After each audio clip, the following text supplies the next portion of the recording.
जिन अंग्रेजों ने हमारे देश पर लगभग 200 सालों तक शासन चलाया, अब उन्हीं अंग्रेजों के देश का अगला प्रधानमंत्री बनने जा रहा है एक भारतीय। जो सुनकर थोड़ा आप भी चौंक गए होंगे, लेकिन अभी हाल ही में ये चर्चा खूब हो रही है कि ऋषि सुनक जो कि आने वाले समय में वो ब्रिटेन की कमान संभालने वाले हैं। दरअसल दोस्तों, जब से बोरिस जॉनसन अपने इस्तीफे की घोषणा की, तब से लेकर कई ऐसे दावेदार इस प्रधानमंत्री के रेस में शामिल हुए, जिनको लेकर वोटिंग शुरू हुई। ऋषि सुनक के साथ पीएम पद के लिए 5 और उम्मीदवार हैं। इन सभी कैंडिडेट में ऋषि सुनक को सबसे मजबूत उम्मीदवार के रूप में माना जा रहा है। ऐसे में आप सोच रहे होंगे कि कौन है ये ऋषि सुनक, क्यों इस समय ये काफी चर्चा में बने हुए हैं। आइए दोस्तों, जानते हैं इस वीडियो में। इस टॉपिक के ऊपर आने से पहले दोस्तों, मैं आपसे एक बात और कहना चाहता हूँ। अगर आप इस चैनल पर नए हैं तो प्लीज चैनल को सब्सक्राइब जरूर कर लीजिए।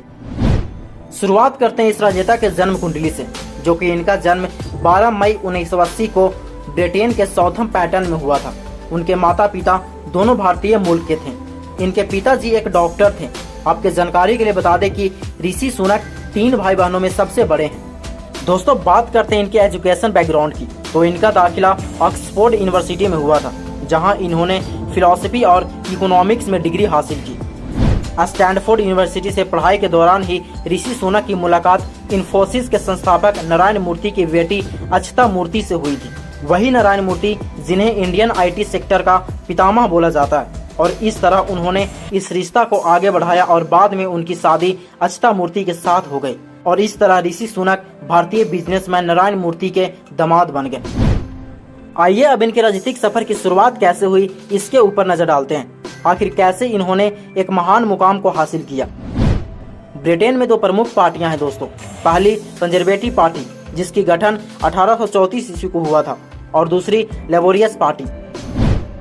दोस्तों, अभी ऋषि सुनक की उम्र वर्तमान में सिर्फ 41 साल है। वह ब्रिटेन में काफी लोकप्रिय और मशहूर नेताओं में गिने जाते हैं। अगर आपको जानकारी हो तो भी मैं बताते चलूं कि ऋषि सुनक ब्रिटेन में कंजर्वेटिव पार्टी के मेंबर हैं। मैं वही पार्टी की बात कर रहा हूं जिन पार्टी से बोरिस जॉनसन आते हैं। ऋषि सुनक की गिनती ब्रिटेन में बड़े राजनेताओं में होती है दोस्तों। पार्टी ने 2014 में उन्हें रिचमंड से अपना टिकट दिया, जिन्होंने आगे साल 2015 में 36.02% वोट के शेयर के साथ जीत हासिल की। अब ऐसे में अपनी लोकप्रियता के कारण फरवरी 2020 में उन्होंने वित्त मंत्री का कार्यभार संभाला था। इससे पहले 2019 से 2020 तक उन्होंने ट्रेजरी के मुख्य सचिव के रूप में भी काम किए थे। इनके पीएम बनने के सफर में एक बड़ा कारण ब्रेक्जिट की उठी मांग को माना जाता है। आपके मन में ये सवाल आ रहे होंगे कि ब्रेक्जिट क्या है, तो चलिए एक नज़र ब्रेक्जिट के ऊपर डालते हैं। ये बात है सन 23 जून 2016 की, जब ब्रिटेन की जनता ने जनमत संग्रह के जरिए यूरोपियन यूनियन से अलग होने के समर्थन में मतदान किया था। ब्रिटेन के यूरोपियन यूनियन से बाहर होने को ही ब्रेक्जिट कहा गया। दरअसल मेन रीजन ये था कि दोस्तों, ब्रिटेन की यूरोपियन यूनियन में कभी बात पड़ती ही नहीं थी, और अंततः ब्रेक्जिट की मांग उठी। अभी अगर वर्तमान में बात की जाए तो ब्रेक्जिट में टोटल 28 देश आते हैं। अब इस बात को थोड़ा ध्यान दिया जाए कि कंजर्वेटिव पार्टी, जिस पार्टी से बोरिस जॉनसन आते हैं, उन्होंने ही इस ब्रेक्जिट की मांग को लेकर अपनी बात रखी थी। तब से ऋषि सुनक ने बोरिस जॉनसन की इस बात का समर्थन दे दिया। अब दोस्तों, इसके आगे जब 2019 में बोरिस जॉनसन ने पीएम पद के लिए अपनी दावेदार पेश की, तो ऋषि सुनक ने फिर से इनका भरपूर समर्थन किया, और इस तरह जॉनसन तो वहां के प्रधानमंत्री के रूप में नियुक्त हुए ही साथ हमारे ऋषि सुनक ने वहां के वित्त मंत्री के रूप में कार्यभार संभाला।